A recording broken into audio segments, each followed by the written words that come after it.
নমস্কাৰ বন্ধু বান্ধৱীসকল, বিতুমণি ব্লগৰ অন্য এটি ভিডিঅ'লৈ স্বাগতম জনাইছোঁ। আজি ভিডিঅ'টো অলপ বেলেগ ধৰণৰ হ'ব, কাৰণ মোৰ যোৱা ৰাতি মোৰ লগত এটা ঘটনা ঘটিলে। মানে ঘটনাটো হ'ল, ৰাতি 3:20 মানত মোক মানে এটা ডাঙৰ চিকা আহি বিচনাত চিক কৰি দিলে। তাৰপৰা মই হাতখন মানে এনেকৈ খেদিবলৈ যাওঁতে আঁঠুৱাটো লাগি পানি সি ভিতৰলৈ সোমাই আহিলে। তাৰপৰা কেৰা আঙুলিটো মানে তাৰ মুখত লাগিলে। মুখত লগাৰ লগে লগে সি মোক মানে কামুৰি দিলে, বাওঁ হাতৰ মানে কেৰা আঙুলিটোতে কামুৰি দিলে। তাৰপৰা তেজ ওলালে। তাৰপৰা দুটা দাঁত বহিছে দেই, বিষ হয়, যথেষ্টখিনি বিষ হয়। মই এতিয়া কামুৰিলে কাৰণে অনুভৱ কৰিব পাৰিছোঁ। শিঙি মাছে কিবা ফুটা নিচিনা যেনেকৈ বিষ হয়, তেনেকুৱা ধৰণৰ মানে বিষ হৈছে। তাৰপৰা লগালগ মই চিঞৰিলোঁ, তাৰ মানুহজন উঠিলে। তাৰপৰা ল'ৰাটোকো মই কামুৰিব নেকি বুলি মোৰ ল'ৰাটো কাষতে শুই আছিলে, মই সোঁহাতখনে টানি আনি তাক কোচত উঠাই ল'লোঁ। তাৰপৰা চিকাটো লগে লগে পলালে বাৰু। দুটা দাঁত বহি গৈছে মোৰ বাওঁ ছাইডৰ মানে কেৰা আঙুলিটোত। কেমেৰাত ভালকৈ দেখি নাপাব বাৰু। তাৰপৰা আমাৰ মানুহজনে এতিয়া ৰাতিটো কি কৰোঁ কি নকৰোঁকৈ তেজ ওলাই গ'ল দুইটা ছাইডে। তাৰপৰা ভাবিলে, তেতিয়া ডেটল আছিলে, ডেটল পানীত মানে নিমখ দি জুবিয়াবলৈ ক'লে, আঙুলিটো জুবিয়ালোঁ। সেনেকৈ ধোৱাৰ পিছত আকৌ মানে কি কৰিলে, এই গুণাৰাম খনিকৰ মানে কিতাপ এখন আছিলে, সেইখন চালে। তাতে আকৌ লিখা আছে তুলসী পাত আৰু কিবা আফুগুটি লগত পিচি মানি প্ৰলেপ দিব লাগে, তেতিয়া বোলে ইনফেকশ্যনটো কম হয় আৰু বিষটো ভাল হয় বুলি লিখা আছে। তাৰপৰা আমাৰ ঘৰত আফুগুটি নাই, তুলসীটো আছে। তাৰপৰা তুলসী পাতকে ছিঙি আনি মানে পিচি অকণমান প্ৰলেপ দি ৰাখিলোঁ। তাৰপিছত মানুহজনে আকৌ ইউটিউবত চাৰ্চ কৰিলে। ইউটিউবত চাৰ্চ কৰি পালে পিঁয়াজ আৰু এই ফিটকিৰি পিচি এনেকৈ পেষ্ট অকণ বনাই কিনি মানে য'ত কামুৰিছে তাত প্ৰলেপ দিব লাগে বুলি এনেকৈ ধুনীয়াকৈ কোৱা আছে ইউটিউবত।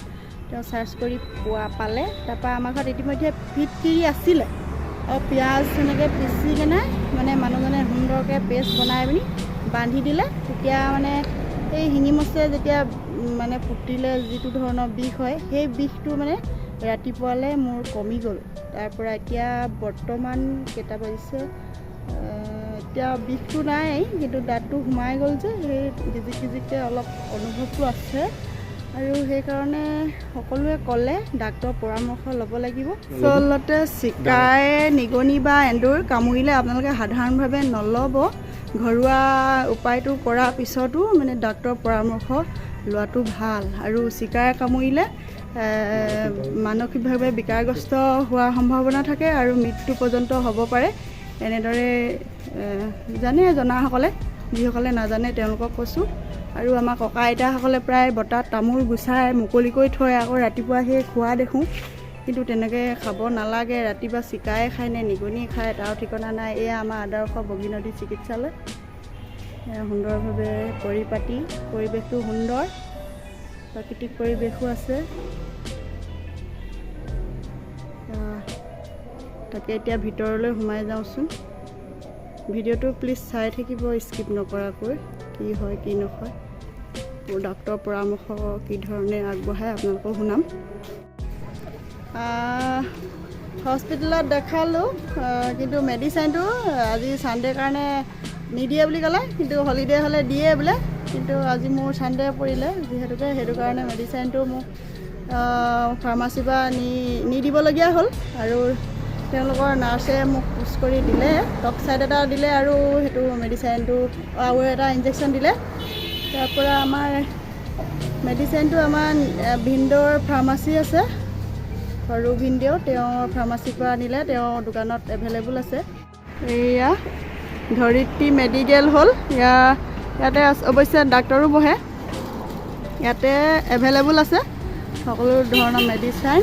ইয়াৰ পৰা নিলে মই ধুনীয়াকৈ এতিয়া 2টা বেজি লৈ আহিলোঁ। আৰু এয়া আমাৰ ভিনদেউ দোকানতে আছে। ভিনদেউ মোক যে চিকাই কামুৰিলে, এতিয়া বেজি নোলোৱাহেঁতেন মোক কি হ'লহেঁতেন কওকচোন। কি হ'ব, ইনফেকশ্যন হ'ল।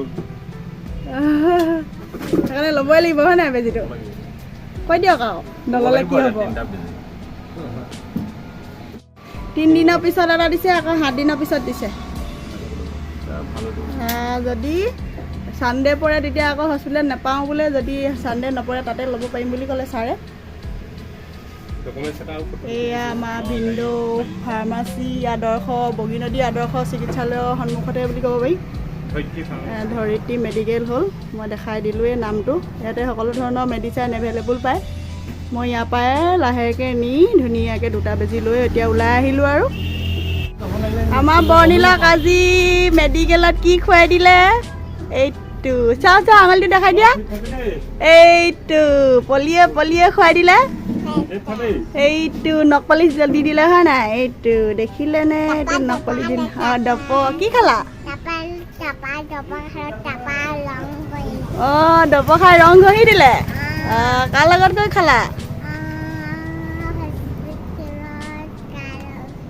পাপাৰ লগত। নাৰ্ছ বাইদেৱে খুৱাই দিলে। কোনে খুৱাই দিলে? হয় নি? খাই দিলা? খাবলৈ কেনেকুৱানো?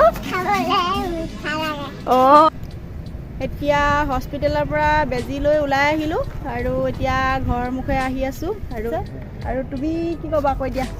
এতিয়া এই কামুৰিছে, এই ডাঙৰ মানুহত কামুৰিছে। যি কি নহওক তথাপিও ডাক্তৰৰ লগত আলোচনা কৰি গম পাইছোঁ যে ডাঙৰ মানুহেকো কামুৰিলেও হ'লেও আৰু মানে বেজি লোৱাটো খুবেই প্ৰয়োজন। মানে তথাপিতো সৰু ল'ৰা ছোৱালীক প্ৰতি বেছি আপোনালোকে সাৱধানতা অৱলম্বন কৰিব। সৰু ল'ৰা ছোৱালীক কামুৰিলে কিন্তু খুবেই বেয়া। মানে আপোনাৰ নিগনিয়ে হওক, চিকাই হওক বা বান্দৰে হওক, কুকুৰে হওক, এইখিনি সকলোবোৰ বিষাক্ত।